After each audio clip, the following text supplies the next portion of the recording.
ఈ కాలంలో ఏంటంటే కలికాలంలో ఉంటాం మనం. ఇక్కడ ఏంటంటే కాషాయం కట్టుకున్న వాళ్ళతోనే ఎక్కువ కాషాయానికి ప్రమాదం ఉన్నది. అది ఎగ్జాంపుల్స్ తో సహా చెప్తారు.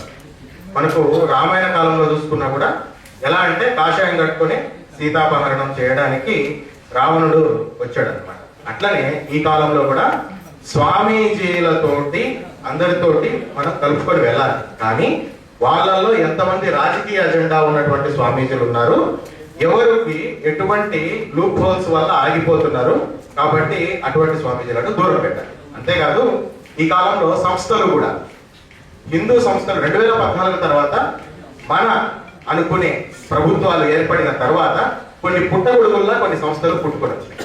నేను అన్నింటినీ అనట్లేదు, కొన్ని సంస్థలు పుట్టుకొని వచ్చినాయి. వారు ఏంటంటే గ్రీన్ స్క్రీన్ మీద మాత్రమే వారి ఏదైతే ఉంటుందో వారి విన్యాసాలన్నీ కూడా గ్రీన్ స్క్రీన్ మీద మాత్రమే చూపిస్తారు.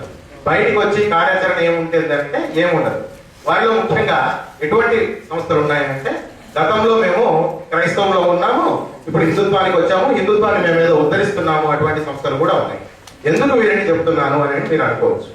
ప్రాక్టికాలిటీలో ఎవరైతే మనకు లెక్కాపత్రం మనకు చూపించాలి ఏమున్నా కానీ ఆ విధమైనటువంటి పోరాటాలు గ్రౌండ్ లెవెల్లో ఎవరైతే చేస్తారో వారిని మనము ఈ తిరుమల తిరుపతి విషయంలో కలుపుకొని వెళ్తేనే మనకు ఫలితం ఉంటుంది తప్ప ఊరికే నోటి మాటలు చెప్పే వాళ్ళను కలుపుకొని వెళ్తడం వల్ల మనకి ఎటువంటి ఉపయోగం ఉంటుంది.